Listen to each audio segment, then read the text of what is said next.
જીવનને ચैलेंज रूप में लीए, एक गेम ना रूप में ली। हार जीत होती रहती है, उतार चढ़ाव आते रहते हैं, उसी का नाम जीवन है।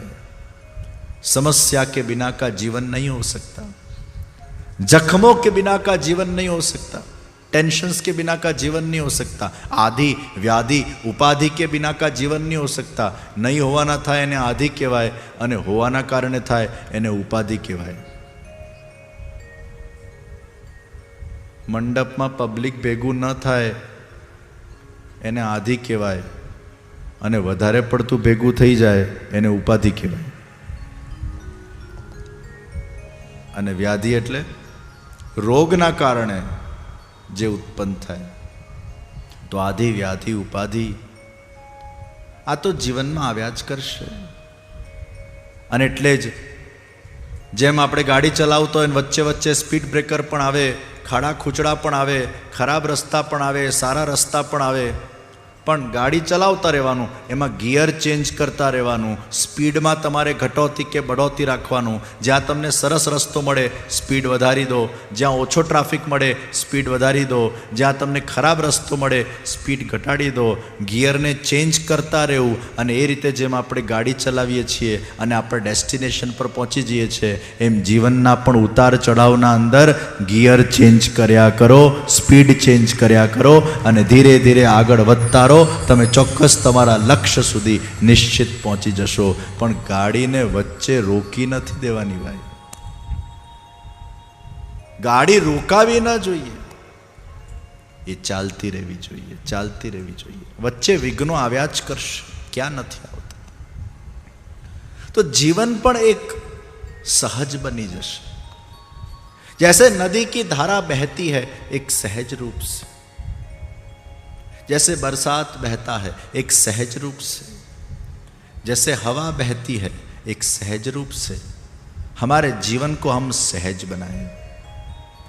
नदी आम वहती हो पछी वच्चे मोटी मोटी चट्टानों आवी जाए तो नदी एम विचार करे कि ना ना हवे तो माराथी वहाशे ज ना, तू वहेती जा, चट्टानों ने चीरीने वहेती जा। आ तो बधुं आव्या ज करशे, तारे वहेवानुं नथी बोलवानुं, कारण के तारो स्वभाव ए वहेवुं ज।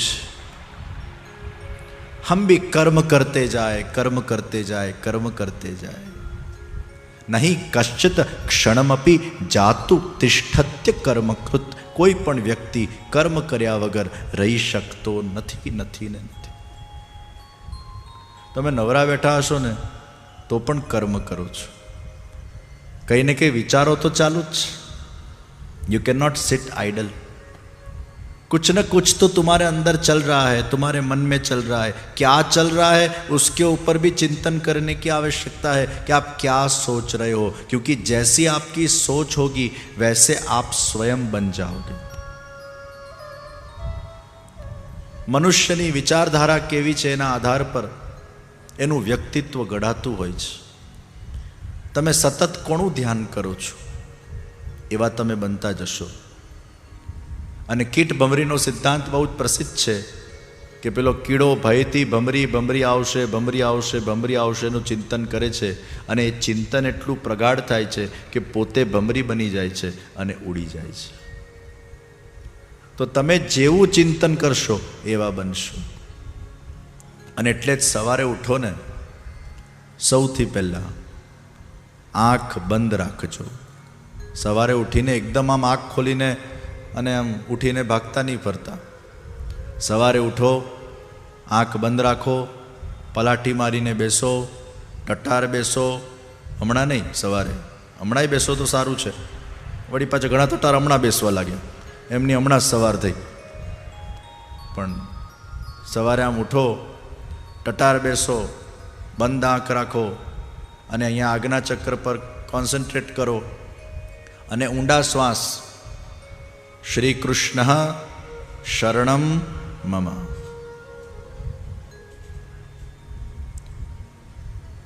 श्री कृष्ण शरणम मम।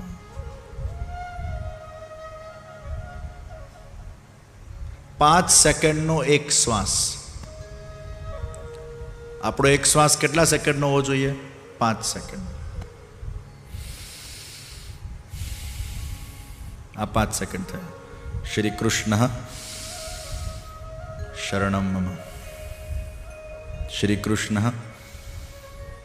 શરણમ મમ.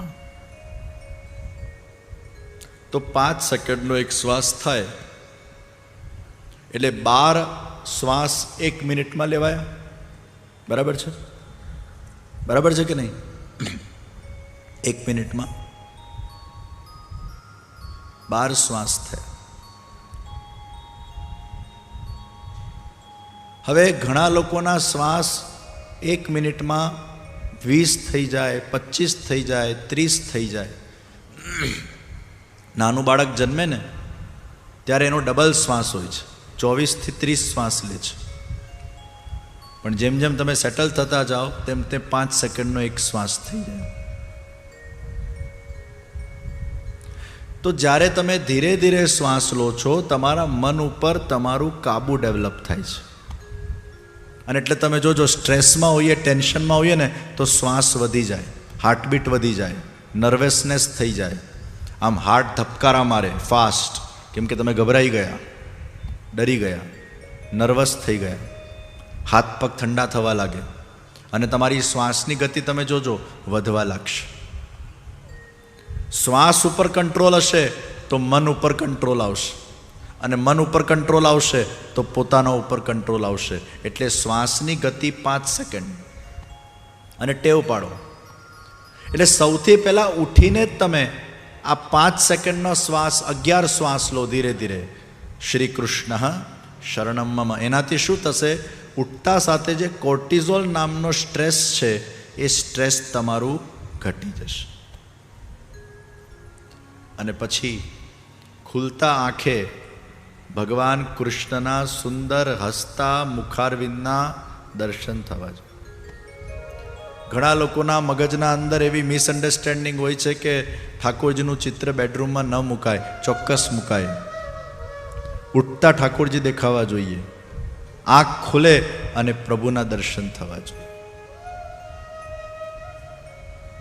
તો શ્વાસ ઉપરનો કંટ્રોલ. તો મનુષ્યનું જીવન આદતોથી બનેલું જીવન છે. ઘણી બધી વસ્તુ આપણે સહજ કરીએ છીએ. હવે બ્રશ રોજ કરતા હોય એટલે પેલું ચાલુ જ થઈ જાય, એમાં પછી બુદ્ધિ લગાડવાની ન હોય, સહજ. તમે સ્નાન પણ જે રીતે કરતા હશો ને જે રીતે તમારા જાતને સાબુ લગાડતા હશો ને એ પણ તમારી આદત બનેલી છે. એ જ પેટર્નથી તમે સાબુ લગાડશો, એ જ પેટર્નથી તમે સ્નાન કરશો. સુવાની પણ એક પેટર્ન છે. ઘણા લાંબા થઈને ખુલ્લા હાથ કરીને સૂઈ જાય, શરણાગતિના ભાવથી 2 હાથ ઊંચા કરીને, રાધે શ્યામ, જેમ નાના બાળકો સૂતા હોય એની પેટર્ન છે. ઘણા ડાબા પડખે સૂએ, ઘણા જમણા પડખે સૂએ, ઘણા ઊંધા થઈને. તો જુદી જુદી રીતથી વ્યક્તિ સૂતો હોય છે. એની જુદી બોડી લેંગ્વેજીસ હોય છે, એની બોલવાની એક પેટર્ન હોય છે. ઘણા એટલું બધું ફાસ્ટ બોલે આપણને સમજ જ ના પડે શું બોલે છે. ઘણા એટલું સ્લો બોલે કે આપણે કંટાળી જઈએ, ફોન મૂકે તો સારું. હવે તમને કોઈ ફોન કરે ને એકદમ આમ ધીમું બોલે, કેમ છો, તમને તો ગઈકાલે જ યાદ કર્યા. હવે આનો ફોન ઉચકવો એટલે આપણે એકદમ નવરાશની પળોમાં હોઈએ તો આનો ફોન ઉચકાય, નહીં તો આ તો 15-20 મિનિટ એવી કાઢી નાખે આપણી. अब सबकी एक पैटर्न है. યદ મનસી તદ વચસી. જે તમારા મનમાં છે એ તમારા વાણીમાં આવે. તો દરેકનો એક સ્વભાવ, દરેકની આદત પડેલી છે. પછી ઘણા લોકો વચ્ચે વચ્ચે આપણે વાત કરતા હોય ને યુનો બોલે. દર અડધી લાઈને યુનો આવી જાય. યુનો ખબર નહીં ક્યાંથી આવી ગયો. પેલું યુનો નહીં, હા, યુનાઇટેડ નેશન વાળું. You know, I was going there, you know, I was talking to this person, you know. અલા પણ શું યુનો? અમારા ડૉક્ટર પરીખ બેઠા છે, એ અડધી લાઈને ખ્યાલ આવ્યો બોલે. તમને ખબર પડી? ખ્યાલ આવ્યો? હું આવી ગયો, ખ્યાલ આવ્યો? તમે ક્યાં ગયા ખ્યાલ આવ્યો? અડધી લાઈનમાં ખ્યાલ આવ્યો.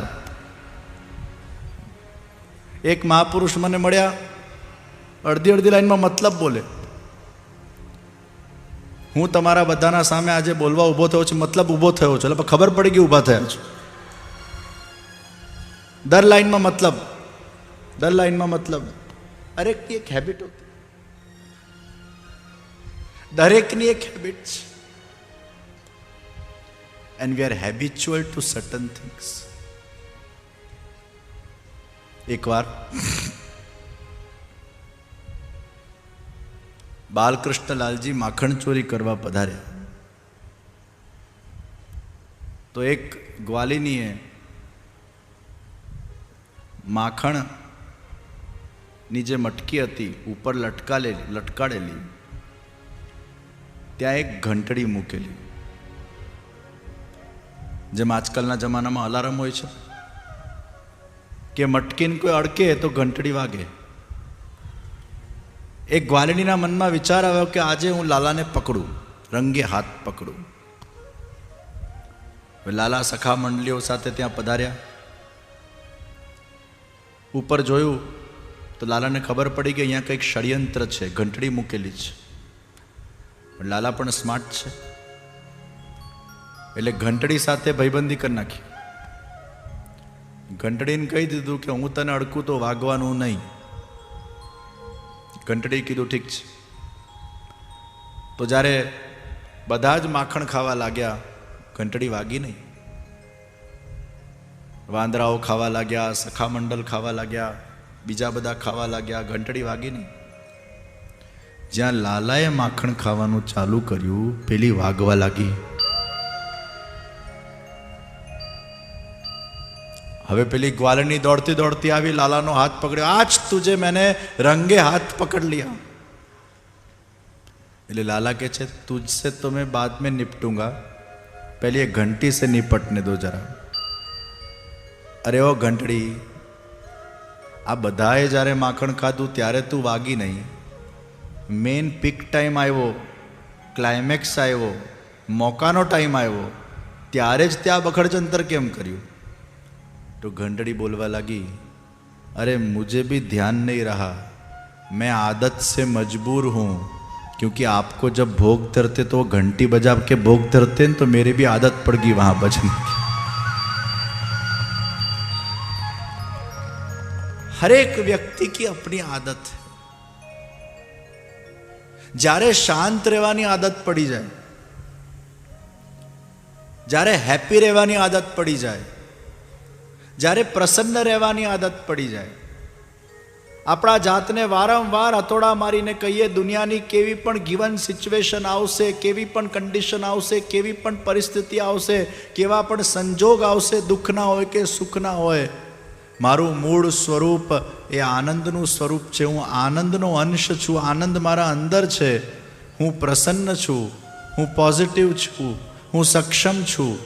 આ રીતે પોતાના જાતને સવારે ઉઠીને ઓટો સજેશન્સ તમારે આપવા જોઈએ.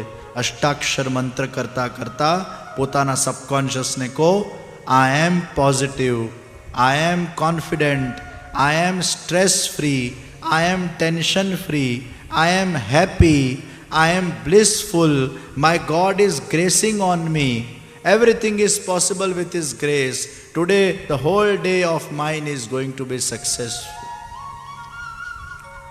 આ વિચારોથી પોતાના જાતને ભરો.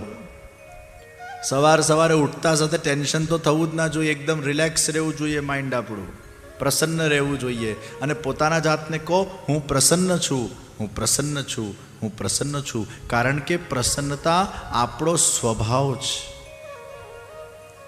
જેમ પાણીનો સ્વભાવ એ શીતલ છે, એમ આપણો સ્વભાવ પણ પ્રસન્ન રહેવાનો છે. પાણીને તમે કેટલું પણ ગરમ કરો, પછી એ પાછું શીતલ જ થઈ જશે. તમે ગમે તેટલું પાણીને ઉકાળો, એ એના ઓરિજિનલ સ્વભાવમાં આવશે ને આવશે જ. એમ આપણા જીવનમાં પણ ઘણીવાર આપણું આ પાણી છે ને, એ ઈર્ષામાં ઉકળી જાય, ક્રોધમાં ઉકળી જાય, કામમાં ઉકળી જાય, નકારાત્મક વિચારોમાં ઉકળી જાય. આ બધા ઉકાળાઓ જે આપણા અંદર આવે છે, એવા સંજોગો આવે છે કે પાણી ઉકળી જાય. પણ તમે એક વસ્તુ યાદ રાખજો, let the time heal the time. તમે એ પાણીને થોડોક સમય આપશો ને, એમને મેને મૂકી રાખશો એન્ટરટેન કર્યા વગર, તો આપોઆપ એ પાણી ઠંડુ પડી જશે.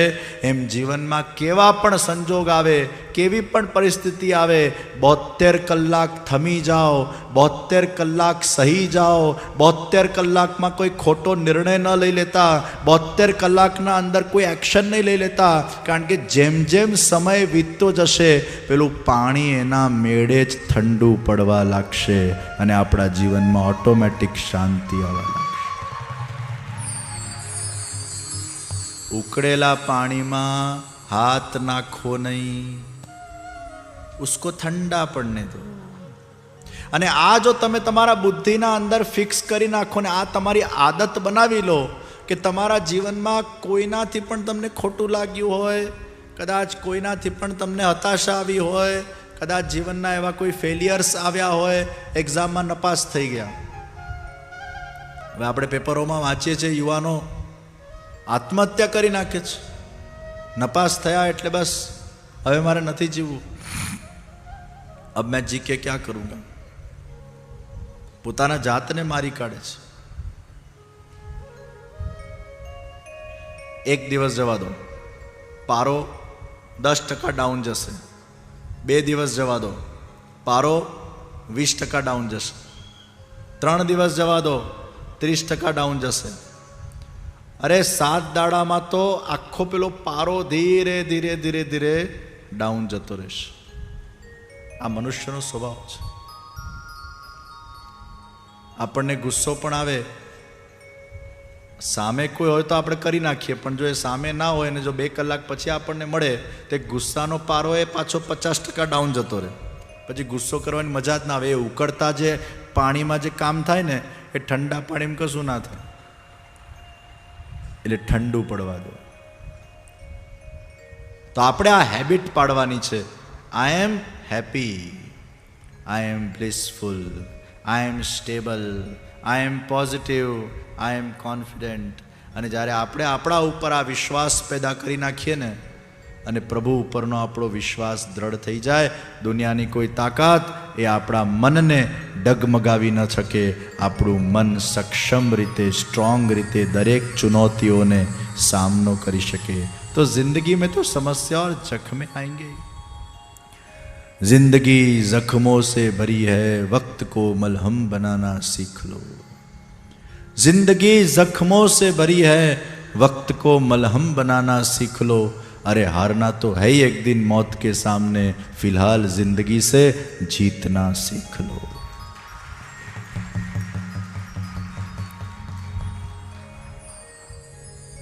આ જિંદગીમાં જ્યાં જશો ત્યાં તમને દુઃખ મળવાનું જ છે. વ્યક્તિમાંથી મળશે, પરિવારજનોમાંથી મળશે, પોતાના નિકટના વ્યક્તિ દ્વારા પણ મળશે, બધે જ મળવાનું છે.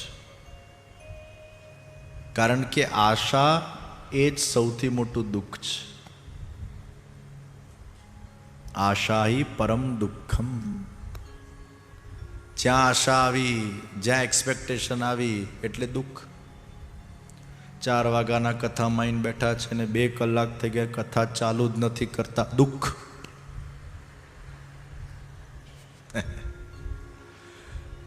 અને 4 વાગ્યામાં આવીને બેસીને તમે આમ બસ સિટ બેક એન્ડ રિલેક્સ થઈ જાઓ કે ના, એવું અન્ડરસ્ટેન્ડિંગ રાખો કે ભાઈ આ ગ્લોબલ હિન્દુ વૈષ્ણવ પ્રેરણા મહોત્સવ છે, કથાનો પણ એક કાર્યક્રમ છે, પણ સાથે સાથે દેશ વિદેશના લોકો આવ્યા હોય, એમનું પણ સન્માન કરવું પડે, દાતાઓને પણ સાચવવા પડે, નાના બાળકો આટલા દૂરથી આવ્યા હોય એનાય પરફોર્મન્સો રાખવા પડે, એ લોકોને પણ એક એટલી લાગણીથી આવતા હોય, એમના પણ પેરેન્ટ્સ ક્યારના રાહ જોઈને બેઠા હોય ક્યારે અમારું બાળક પરફોર્મ કરશે.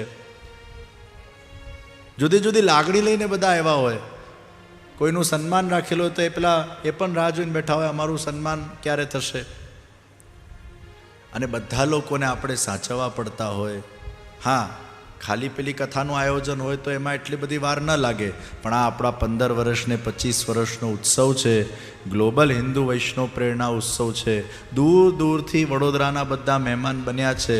તો દૂર દૂરથી હજારો કિલોમીટર દૂરથી પણ જ્યારે લોકો બરોડામાં આવ્યા હોય અને એમને પોતાના કદાચ ભાવને અભિવ્યક્ત કરવા માટે અગર આપણે થોડોક અવસર આપી દઈએ, આ અન્ડરસ્ટેન્ડિંગ આપણે અગર રાખીએ, તો પછી પેલું 2 કલાક કદાચ ખાલી જાય ને વિષય, એમાં આપણને બહુ દુઃખ થાય.